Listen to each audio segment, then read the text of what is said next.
जय हिंद दोस्तों, आइए प्रश्नावली 11.1 का दूसरा क्वेश्चन देखेंगे। इससे पहले आप चैनल पर नए हैं तो सब्सक्राइब कर लीजिए चैनल को और इसका पहला वाला वीडियो देख लीजिए। 4 सेंटीमीटर, 5 सेंटीमीटर और 6 सेंटीमीटर भुजाओं वाले एक त्रिभुज की रचना कीजिए।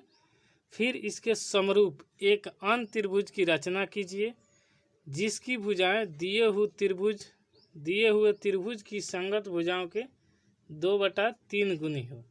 यानी एक त्रिभुज बनाने के बाद इसका एक और त्रिभुज बनाना होगा जो इनके संगत मतलब बराबर हो, और वही हमको फिगर में दिखाना है। तो आइए पहले इस एक त्रिभुज का निर्माण करेंगे। तो पहले 6 सेंटीमीटर वाला हम इस स्केल के माध्यम से बता देंगे कि 6 सेंटीमीटर यहाँ से यहाँ तक आपको साफ साफ दिखाई दे रहा है। तो यहीं पर इसको देख लेते हैं। तो यहाँ पर हम निर्माण करेंगे एक 6 सेंटीमीटर त्रिभुज का। तो यहाँ पर लिख लेते हैं, पहले 6 सेंटीमीटर त्रिभुज पारेंगे। उसके बाद हम प्रकार का सहायता से इसको बना लेते हैं चित्र। तो पहले हम यहाँ से देख लीजिए, और यहाँ से हम 1 पर रख दिए और ये फिर यहाँ से 6 पर रख दे रहे हैं। उसके बाद हम यहाँ पर एक इसको ड्रॉ यानी लाइन को खींच लेंगे। आपको यहाँ से एक लाइन हो गया जिसे 6 का हो गया। यहाँ पर आपको साफ साफ दिखाई दे रहा है कि ये 1 से 6 तक यहाँ पर बिंदु खींचा गया।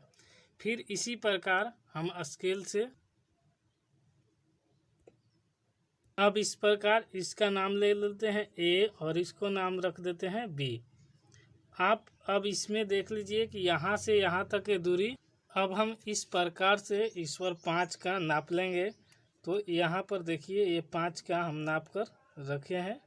तो ये 5 हो गया है, यहाँ पर आपको दिखाई दे रहा है, और ये 5 हो गया। तो यहाँ से हम B बिंदु से यहाँ पर इसको काट लेंगे।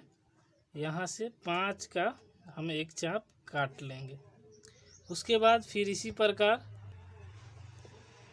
प्रकार हम एक 4 का ये चाप को रखेंगे और 4 को A से नाप कर यहाँ से एक बार 5 के बाद 5 से काटे हैं B पर, और यहाँ 4 पर काट लेंगे। अब हमें जो ये कट गया यहीं को दोनों तरफ से मिला देंगे। तो यहाँ से हम इसको इस बिंदु को पहले यहाँ पर एक दे देंगे, और इस बिंदु को हम यहाँ A लाइन से ड्रॉ कर देंगे। तो यहाँ से मिला देंगे बिंदु A से यहाँ तक। मिलाने के बाद अब इसको हम इस बिंदु को B से मिला देंगे, यानी B पर भी जहाँ पर स्थित हैं वहाँ पर ये हम मिला देंगे।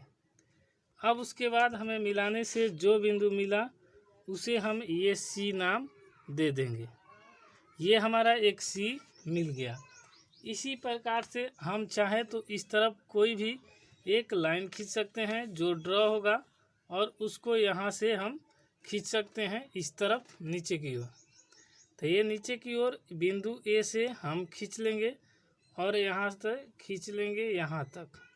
इसको चाहे तो नाप कर भी खींचे 3, या फिर अपने मन से जितना मन करे उतना खींच सकते हैं, उसमें हमको कोई दिक्कत नहीं है। लेकिन फिर भी दिक्कत नहीं है तो इसको करना होगा कि आप एक प्रकार से इसको 3 भाग में बराबर बराबर काट लेंगे, या फिर आप पर ये स्केल से यहाँ देख लेंगे कि पूरा कितना हो रहा है। तो 6 तक खींच लीजिए, और हम खींचकर इसको 2 पॉइंट को 1 मानेंगे। यहाँ 6 तक हो गया, तो यहाँ से 2 पॉइंट यहाँ पर है तो 1 यहाँ मानेंगे, और 4 पर 2 मानेंगे, और 3 6 पर 1 यहाँ पर मान लेंगे 3। इससे हमको फ़ायदा होगा कि यहाँ पर डॉट लाइन आपको दिखा दिया। तो यहाँ A1 मान लेते हैं, यहाँ पर A2 और यहाँ पर A3। इस लाइन को बड़ी भी कर सकते हैं लेकिन ज़रूरी नहीं है तो बड़ा नहीं करेंगे। और इसके बाद इसमें कहा गया है तो 3 क्यों खींचे हैं, क्योंकि इसमें 2/3 गुनी है और हमसे 3 गुना, तो 3 इसमें बड़ा है, तो इसीलिए हम 3 ही खींचे हुए हैं। इस बड़ा इसलिए लिए हैं, 1 2 3 आप छोटा भी ले सकते हैं, लेकिन बड़ा हम इसलिए लिए हैं कि ताकि आपको साफ साफ इस चित्र में दिखाई दे। अब उसके बाद हम इस लाइन को यहाँ से यहाँ मिला देंगे। तो हम इस लाइन को यहाँ से और यहाँ तक मिला देते हैं, और इस लाइन को मिला देने पर जो हमें मिला इसका भी एक नाम दे देते हैं, इसका एक्स नाम दे देते हैं। अब इसी सेम प्रकार से हम यहाँ चाप एक खींच लेंगे। चाप याद रहेगा कि A2 से कम होना चाहिए, तो जो भी एक चाप हमें वो खींच लेना चाहिए। और खींच लेने के बाद यही चाप को यहाँ से जो भी लेंगे इसका A2 से कम होना चाहिए। ये एक चाप खींच लिए। अगर ये चाप हम खींच लिए तो इसी चाप के ऊपर रखकर यहाँ से हम एक और खींच लेंगे। तो यहाँ A2 के बाद रखेंगे और एक और हम चाप को खींच लेंगे। इस चाप को खींचने के बाद जो बिंदु हमें मिलेगा वहाँ से A2 पर रखकर खींचे हैं, याद रखिएगा। यहाँ से खींचे फिर A2 पर रखकर खींच लिए। उसके बाद हम यहाँ से क्या करेंगे, इस चाप को नाप लेंगे। जो यहाँ से एक बिंदु कटा हुआ है, यहाँ से और यहाँ से इस बिंदु को एक बार नाप लेंगे। और इसको नापने के बाद जो हमें मिलेगा तो ये थोड़ा सा हमें कम करना है और ये हो गया यहाँ तक। उसके बाद यहाँ से हम लेकर इस बिंदु पर रख के हम एक कटान काट लेंगे। तो यहाँ पर रखेंगे और यहाँ से एक कट हो जाएगा। जो हमें कट होगा यहीं को हमको इस लाइन से मिला देना है। इस लाइन पर कैसे मिलाना है, तो डी बिंदु से हमें जो मिलेगा वो मिलेगा डी बिंदु पर और A2 के पास मिलना चाहिए। तो ये कटान बिंदु है और यहाँ से इस लाइन में मिलाएंगे। तो A2 यहाँ पर है और यहाँ पर, तो इसको हम मिला देते हैं यहाँ पर इस तरफ से। एक हमें यहाँ पर मिल गया। ये जो मिला इसे नाम दे देंगे D। सेम इसी प्रकार से यहाँ पर भी एक चाप खींचेंगे और ये चाप ऐसे खींच लेंगे। ये खींच लिए।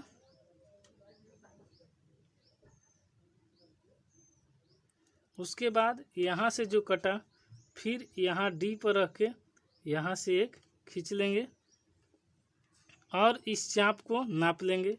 ये चाप को नापेंगे, जो आएगा थोड़ा सा कम बेसी होगा तो आपका गलती होगा, इसलिए इसमें थोड़ा सा धैर्य रखकर खींचना होता है। तो ये नाप लिए और फिर इस लाइन से हमें इस पर कट करना है। कट कर दिए। अब ये जो मिलेगा इसको D से हमें मिला देना है। प्रकार को रखेंगे और यहाँ से ये पहले मिला दिए। उसके बाद यहाँ D है, यहाँ D रखे, फिर यहाँ पर और फिर इसको हम मिला दिए। अब ये जो मिल गया हमें, इसका और इसका अंतर समानुपात होगा। अब ये जो मिला इसका नाम हम रख देते हैं E और यहाँ पर E नाम रख दिए। अब यहीं हमारा त्रिभुज का निर्माण हो गया। यहीं हमसे फिगर को बनाने के कहा था, यहीं हमारा राइट आंसर हो जाएगा। अब इसको हम क्या करेंगे, जो जो रचना में लिखे हैं इसका नामकरण यहाँ से लिख देते हैं आपको। आइए उसके बाद हम इसका रचना को लिख लेते हैं कि रचना 6 सेंटीमीटर त्रिज्या के AB रेखाखंड, 6 सेंटीमीटर त्रिज्या ये हो जाएगा 6 सेंटीमीटर और यहाँ पर हो जाएगा ये 5 सेंटीमीटर है, लिख लेते हैं। उसके बाद ये है 4 सेंटीमीटर। ये सब लिख लेने के बाद यहाँ पर AB एक रेखाखंड की ओर केंद्र मानकर ये 4 सेंटीमीटर का चाप खींचा। तो A और यहाँ से C को मिलाकर एक चाप खींचे हैं और उसके बाद AB को केंद्र मानकर यहाँ पर 5 सेंटीमीटर का चाप खींचे हैं। जो ये दोनों चाप जिस बिंदु पर मिला है उसका नाम C दिया है। ये चाप और ये चाप जो मिला है इस बिंदु का नाम हमने C दिया है, लिखे हैं। और फिर A से C को मिलाया और B को C से मिलाया, यहाँ से A को C को मिलाया और फिर B को C से मिलाए और इस प्रकार त्रिभुज ABC प्राप्त हुआ। तो हमें एक त्रिभुज यहाँ से प्राप्त हो जाता है। उसके बाद यहाँ लिखेंगे AB पर नीचे की ओर एक न्यून कोण BAX बनाया। यहाँ पर देखिए BAX एक कोण बनाया है जो न्यून कोण है। यहाँ पर AX पर A1 बराबर है, A2 बराबर है, A3 अंकित किया जो तीनों बिंदु के बराबर दूरी है। यानी जितना ये दूरी है उतना ही ये दूरी है, उतना ही ये दूरी है, ये तीनों दूरी बराबर हैं। उसके बाद A3 को B से मिलाया, A3 यहाँ पर देख रहे हैं और इसे B से मिला दिए। उसके बाद A2 को A3 B से के समांतर A2D के A2 पर A3B है, A3B यहाँ पर A3B को और A2 को A2D समानांतर हैं। ये दोनों और ये दोनों बराबर हैं यानी समानांतर हैं। खींचा जो AB पर D बिंदु से AB पर यहाँ AB पर D बिंदु से ये D बिंदु पर और BC से समांतर ED खींचा और BC के समांतर हमने ED खींचा। यहाँ B है और ये C है तो यहाँ से फिर ED हमने खींचा है। उसके बाद जो AC पर E बिंदु पर मिलती हैं, जो AC E बिंदु पर मिलती है, AC यहाँ है और यहाँ पर एक बिंदु E मिली हुई है। ये इसका रचना हो गया। अब इसका हम लिख लेते हैं औचित्य। औचित्य भी इसको लिखकर आपको यहाँ पर दिखा दे रहे हैं। अब इसका औचित्य लिख लेते हैं। DE समानांतर BC यानी जितना DE है उतना ही समांतर है BC। उसके बाद त्रिभुज EAD कह रहा है कि सर्वांगसम है किसके, CAB के। C है, A है और B के, ये त्रिभुज के समानांतर है ये त्रिभुज। उसके बाद लिखा है AE बटा EC। उसके बाद AC और AD यहाँ पर देख लीजिए AE बराबर है EC के, बटा है AEC के। उसके बाद AD बटा होगा AB के पूरा। और उसके बाद DE हो जाएगा यहाँ पर। उसके बाद हो जाएगा BC बटा में और ये कितना है, बराबर है 2/3 के। इस प्रकार त्रिभुज ABC सर्वांगसम है त्रिभुज EAD।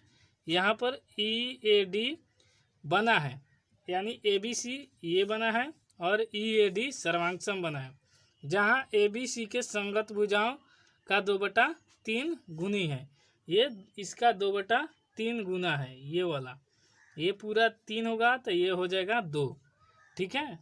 कोई भी दिक्कत हो तो कमेंट कीजिए, पसंद आए तो लाइक कीजिए। चैनल पर पहली बार विजिट कर रहे हैं यानी आए हैं तो सब्सक्राइब कर लीजिए। मिलते हैं नेक्स्ट वीडियो में, तब तक के लिए जय हिंद।